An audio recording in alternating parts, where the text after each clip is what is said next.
লাও খা বেঙেনা খা বছৰে বছৰে বাঢ়ি যা মাৰ সৰু বাপেৰ সৰু তই হবি বৰ গৰু। আজি অসমীয়া চহা জীৱনৰ অন্যতম উৎসৱ গৰু বিহু।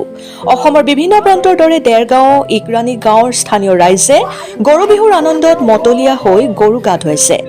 মাহ হালধি সাতম পুৰুষীয়া ৰীতি নীতি মানি লাও বেঙেনা হালধিৰে গৰুক গা ধুৱাবলৈ ব্যস্ত হৈ পৰিছে ৰাজ্যবাসী। মাহ হালধিৰে নোৱাই ধুৱাই চাটৰ লাও বেঙেনা গৰুলৈ আগবঢ়াই দি গোধনৰ শ্ৰীবৃদ্ধি কামনা কৰাৰ লগতে এফাকি বিহু গাইছে। দেৰগাঁৱৰ পৰা মাধুৰ্য বৰাৰ প্ৰতিবেদন, অৰুণোদয় আছাম। আজি গৰু বিহু নতুন তৰালি পঘাৰে বান্ধিম আৰু জাতিলাও বিলাহী কেৰেলা এইবিলাকৰ ক্ষেত্ৰত নোৱাও ধোৱাওঁ। চাট বনাইছে? চাট বনাইছে। অঁ, চাট কেনেকৈ বনায়? চাট বাঁহেৰে তিনিডালকৈ। হয়, কি কি হালধি পিচাইছোঁ, হালধি খান্দিছোঁ, কিবা কিবি আৰু বিভিন্ন ধৰণৰ কাম কৰিছোঁ। নাই গাঁৱত ঠিকে আছে? ঠিকে আছে, ঠিকে আছে। অঁ, মই ইকৰাণী গাঁও। হয়, চব গাঁৱত আহিছে। অঁ, প্ৰতি বছৰে এনেকৈ কৰে? এনেকৈ কৰোঁ, প্ৰতি বছৰে এনেকৈ কৰোঁ। হয়, হ'ব। ৰঙালী বিহু সমাজে নমস্কাৰ জনাইছো।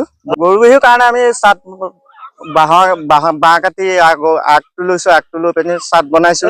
চাট এডাল লয় দুঠেঙীয়া, এডাল লয় তিনিঠেঙীয়া। আগৰ বুঢ়া দিনৰ পৰা দেখিছো। কি কাৰণে লয় সেইটো আমি বিশেষ নাজানো বাৰু। তেনেকে আগটো কাটি তাৰপিছত কি কি কৰে? তাত আমি চাটত জাতিলাও কেৰেলা বেঙেনা ঘৰৰ বাৰীত থকা পাচলি সেইবোৰ দি চাট বনাও। তাৰপৰা গৰু গা ধুৱাবলৈ লৈ যাওঁ, লৈ তাত ছটিয়াও লাও খা বেঙেনা খা সেইখিনি কথা কওঁ। মাহ হালধি আপোনাৰ ৰাতি মাটিমাহ তিয়াই থব, তাৰপৰা পতাত দলিব, দলি গৰু ম'হ নোৱাই মাহ হালধিয়ে সেয়াই ধোৱালো। আগতকে গৰু অলপ কালি প্ৰায় ট্ৰেক্টাৰ লৈছে, ট্ৰেক্টাৰ লৈ মানুহে গৰু গাই ধৰক কমি গৈছে, ট্ৰেক্টাৰে হাল বাই তেনেকুৱা নাইকিয়া কমি গ'ল, কাৰণ গৰু ম'হে নাইকিয়া হ'ল। ধৰি ৰাখিছো সেইখিনি মাহ পিচিছো, হালধি পিচিছো, চাটৰ কাৰণে বেঙেনা কেৰেলা জাতিলাও বনাইছো, চাটত ভৰাইছো, গৰু ম'হৰ মাহ হালধিৰে গা ধুৱাইছো, নোৱাইছো। কেনেকুৱা লাগিছে? ভালে লাগিছে। আগত কমিছে, হয়। আজিকালি গৰু গাই মানুহে নোপোহে।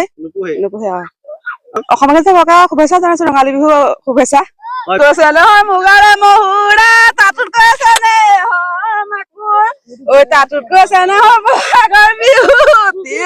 নাপাতি কেনে কৈ থাকো।